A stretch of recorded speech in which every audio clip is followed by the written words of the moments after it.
Kong, Skull Island, the second movie in Legendary Pictures' Monsterverse, otherwise known as the Legendary Monsters Cinematic Universe. This is the second movie following 2014's Godzilla, directed by Gareth Edwards. However, this film was directed by Jordan Vogt Roberts, who is really known for a movie called The Kings of Summer that was in the Sundance Film Festival a few years ago. And it's interesting from a film fan's perspective because it continues this whole trend in Hollywood where they're taking these independent filmmakers and giving them these big budget movies. In fact, Gareth Edwards himself went from making this film called Monsters to Godzilla to, of course, Star Wars Rogue One. Now, what you should know before going into this movie, this Kong Skull Island, is that this is not a remake of the original King Kong at all. This is more like a soft reboot. The story of King Kong, going up the skyscraper, being captured, going to the city with the girl, that's not what happens in this movie whatsoever. This is a total, soft reboot, and the vast majority of the film takes place on Skull Island, and in many ways, Skull Island is a character unto itself. The characters in this film, the human characters, have to deal with not only Kong, but the other dangers on Skull Island, the other, oversized creatures that they run into, and to be quite frank, these creatures are in many ways more charismatic and have more characters than the human characters. So, one thing I will say is that the 2014 Godzilla movie, that's a movie where when I left the theater, I was really on cloud nine because I grew up a huge fan of kaiju. I love Godzilla, I love Gamera, I love Kong, even though Kong's not really kaiju. He kind of became an honorary kaiju, I guess you can say. But I love these movies as a kid growing up. I love the original King Kong, I love Godzilla. So the 2014 movie, I left the theater on cloud nine, and then when I rewatched the movie, it really wasn't as good as I remembered. I wanted more Godzilla. I thought that the human characters in that movie were not very interesting. I thought that Bryan Cranston was completely and utterly wasted in that film. And this movie, Kong Skull Island, does have similar problems, but in my opinion, they're not as bad.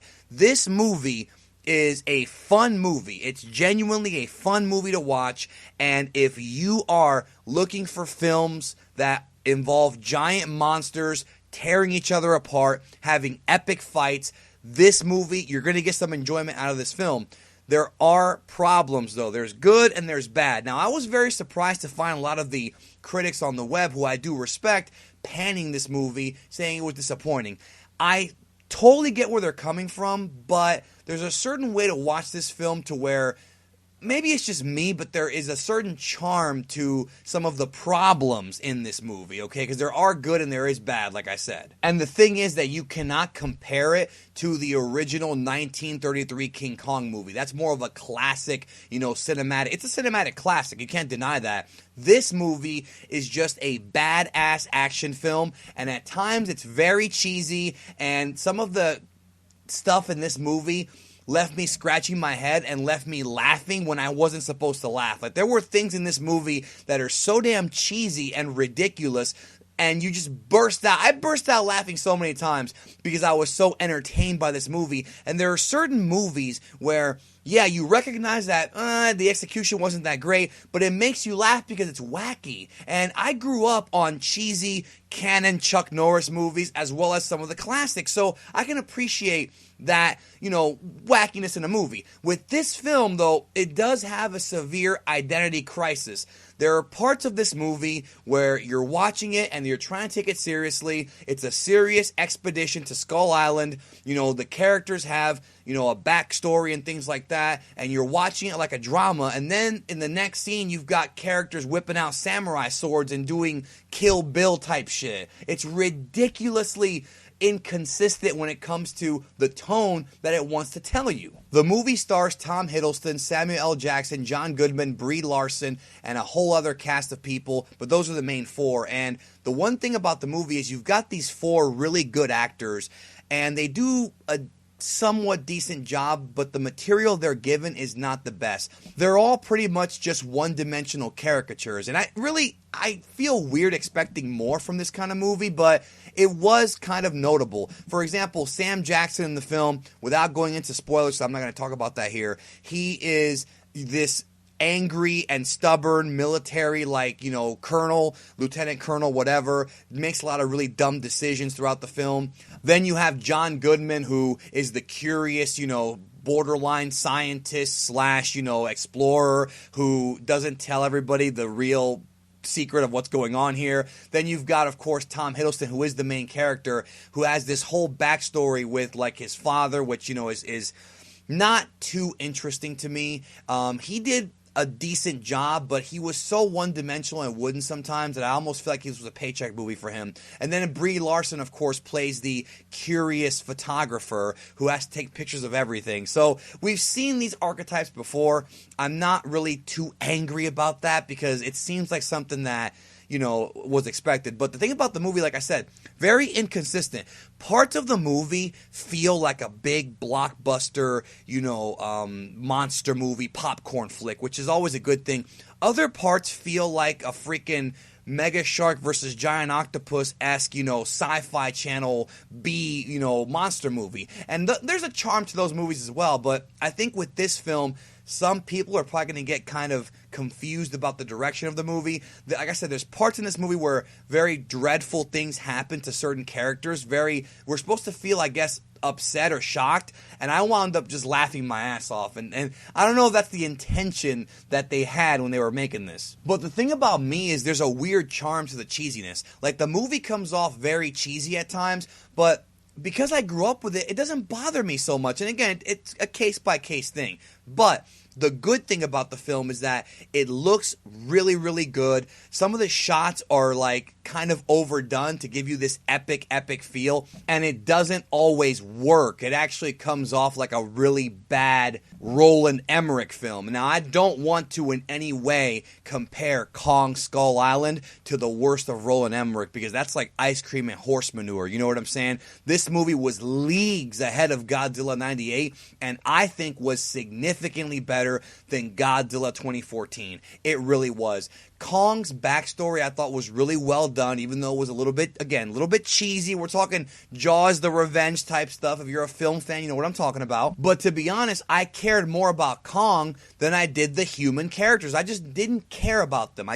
They didn't do enough to make me care about them dying, them living. It did not work out. But I cared about Kong. I cared about what he was going to do, how badass he was going to be, and he certainly was really, really badass. Now, John C. Reilly is also in this movie, and that was interesting because he gets introduced in the second act, and I felt that in this movie, the plot of the movie shifted to being more about him. It was almost as if the film was always supposed to be about him, especially with the ending, and it ends up shifting to kind of focusing on him and kind of somewhat ignoring the main characters for a while. It's almost like he becomes the main character. So I thought that was a tiny bit poorly structured, but it didn't bother me to where I can sit there and say the film, and pan the movie. It just didn't bother me that much. The only thing that really kind of got under my skin was just the complete lack of balance, and of course the one-dimensional characters. There's a scene in the film where, and I'm not going to go into spoilers, but there's a scene in the film where one character finds out another character died because of a creature burping up a skull with dog tags on it.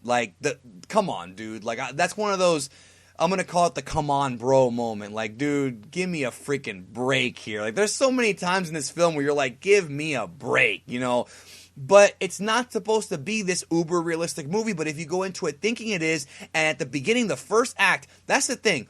The first act does its damnness to make you believe this is a serious freaking drama film that's going to go somewhere, and it becomes a Saturday morning cartoon far too often. So there are issues there, but with me, I really liked it. I didn't think it was anywhere near as emotional because, of course, the one-dimensional characters as Logan was, or anywhere near as well made as Get Out. But to be honest, I had fun. I'm not going to lie. I had fun. I love King Kong. I love seeing him kick ass. Just the scenery, the way that they actually, constructed Skull Island in the film, the way it looked, just was really, really good stuff. Really enjoyed that part of the movie. And also, there is a post-credit scene, and without going into spoilers, it was very predictable. And that's another thing, too, about the movie, is that the film is predictable. You can kind of see things coming ahead of time.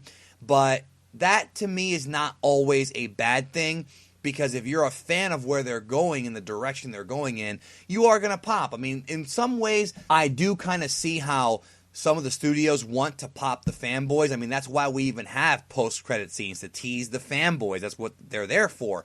But you have to be fair and recognize its faults. And to me, the major fault of this movie was, like I said, very disjointed, and the characters, the human characters, were very one-dimensional. Just, I did not care about them, and I highly doubt you will too. But if you can get past all that and just watch the movie from the eyes of a 15-year-old who likes seeing badass monsters fight, you'll like the movie. You'll at least enjoy that aspect of it. Not great. I don't think Godzilla was great either. This is better, and I do look forward to seeing, Godzilla 2, which is coming up next, I believe, followed by Kong versus Godzilla, which is going to be, I think, in 2020 that's coming out. So overall, was it disappointing?